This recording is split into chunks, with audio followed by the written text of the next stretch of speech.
patients with psoriasis can modify their disease. We can't change anyone's genetics. So you're born with a certain set of genes, and that's what you're born with. But I think we can actually have people modify the way their disease is expressed with certain lifestyle changes. So people with psoriasis need to be aware that they have to keep their weight down and eat a low sugar diet or a low glycemic diet, and that will help modify their disease. They need to be aware that eating certain foods may aggravate their condition. Some patients may have celiac disease, which is another autoimmune disease, and they can be tested for that to make sure that that's not aggravating their immune system. Their vitamin D levels can be checked as well, which can also be modified. If I were really diligent, there are probably a lot of foods that trigger my psoriasis, but I'm the kind of person that can't go without my spicy foods or my coffee. So while some of those may be factors, I kind of ignore it because, you know, I want to live. I like patients to do 30 minutes of exercise 3 times a week.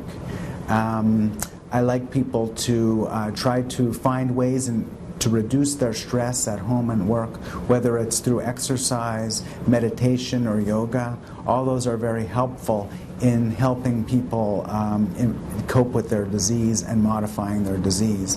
Getting 8 hours of sleep of night is very important as well. We have studies that show that people with psoriasis sleep less, about an hour and a half less a week than patients who don't have psoriasis. So those are all things that would help their immune system to modify their disease so it's not as expressed as severely. It's very difficult for me to manage stress. If I could take yoga, I would, but I hate it.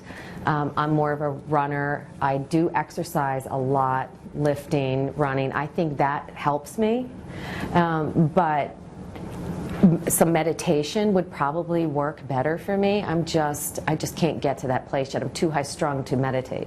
I'm just happy when they do any kinds of exercise, anything that they enjoy to do. Walking's fine, running is fine, using weights is fine. It also depends on whether or not they have psoriatic arthritis and how that affects their disease in terms of sometimes if you do too much weight-bearing exercises, it may impact their psoriatic arthritis. So people have to do an exercise that fits their disease and their interest. Because people, if they're not interested in doing a certain exercise, they're just not going to do it.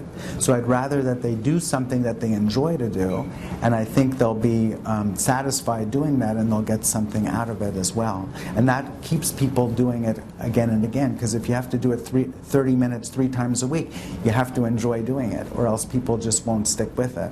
The most important tip that I would like to give to patients who have psoriasis is not to scratch their skin, because scratching the skin causes the immune cells in the skin to release chemicals to make the immune cells activated so that the plaques get thicker and they widen, and it makes the psoriasis worse. Also, as the plaques get thicker, the topical treatments work less effectively because they can't penetrate through that thick skin to get in the second layer of the skin where the immune cells are sitting.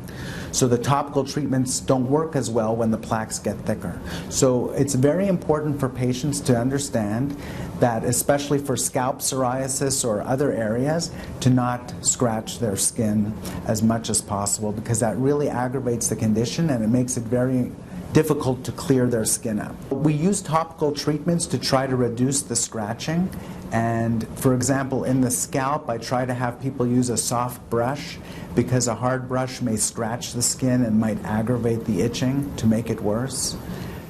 We use a lot of moisturizers, short showers, just soaping your folds in the winter and trying not to put too much soap and hot water on your skin. That dries it out, and that does make your skin itchier and drier, and that can aggravate the psoriasis to flare up, especially in the winter months. I do make decisions on how I dress based on how bad my psoriasis is. So in the wintertime, when I'm not getting as much sunlight, or maybe I'm not getting treatment for whatever reason, I'll choose to wear a long sleeve dress as opposed to a strapless or something like that. So it does kind of guide how I live in that respect. During a lifespan, patients' psoriasis would be expected to change from good to bad to good to bad, and we expect to have good weeks, good years, and bad years.